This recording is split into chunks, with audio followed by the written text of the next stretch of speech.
राधे राधे कुंज बिहारी श्री हरिदास। ये हमारी राधा रानी है।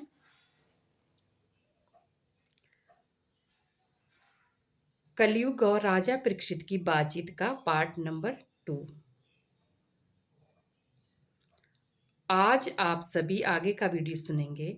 कलयुग सोने में अपना आवाज सुनते ही तुरंत राजा परीक्षित के मुकुट में बैठ जाता है।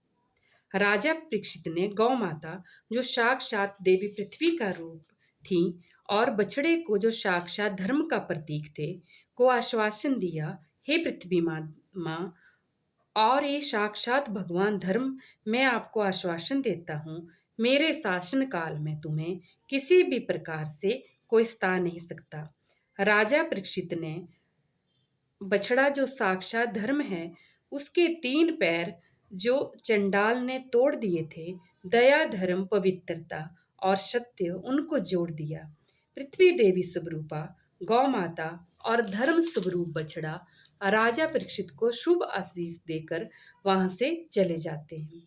जब राजा आखेट खेलने के लिए आगे गए, मार्ग में राजा को प्यास लगती है। राजा का गला सूख जाता है।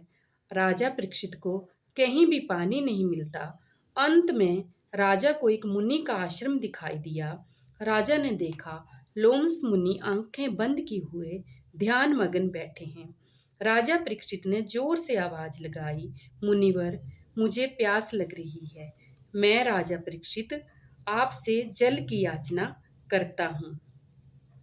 जब राजा ने बार बार ऐसा निवेदन किया, लेकिन लोमस मुनि ध्यान में मगन बैठे थे। उन्हें पता ही नहीं था कि कोई उन्हें आवाज लगा रहा है। राजा परीक्षित को बहुत क्रोध आ गया। उन्होंने सोचा, ये पखंडी मुनि मुझे देखकर आंखें बंद करके ईश्वर ध्यान का ढोंग कर रहा है। वहां एक काला सर्प मरा हुआ था। राजा ने उसको अपने बाण से उठाया और लोमस मुनि के गले में डाल दिया। जब राजा परीक्षित ने अपने भवन में आकर मुकुट उतारा तो राजा को ज्ञान हुआ और सोचकर बड़े दुखी हुए और कहने लगे, कंचन में कलयुग का वास है। ये मेरे शीश पर था, इसी से मेरी ऐसी कुमति हुई और मैंने मरे हुए सर्प को मुनि के गले में डाल दिया। इस पाप से अब मैं कैसे मुक्त हो सकता हूँ? मैंने ब्राह्मण को सताया है।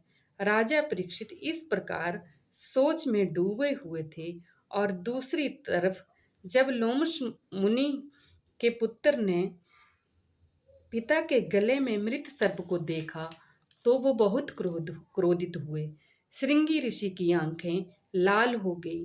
ऋषि कुमार ने क्रोधवश हाथ में जल लेकर श्राप दिया, जिसने भी मेरे पिताजी के गले में मृत सर्प डाला है, वही नाग आज से 7वें दिन तक्षक नाग का रूप लेकर उसे डसेगा। आज की कथा को मैं यहीं विराम देती हूँ। इससे आगे की कथा आप सब अगले वीडियो में सुनेंगे। राधे राधे कुंज बिहारी श्री हरिदास। आप मेरे वीडियो को लाइक करें, कमेंट करें और मेरे चैनल को सब्सक्राइब करें। राधे राधे।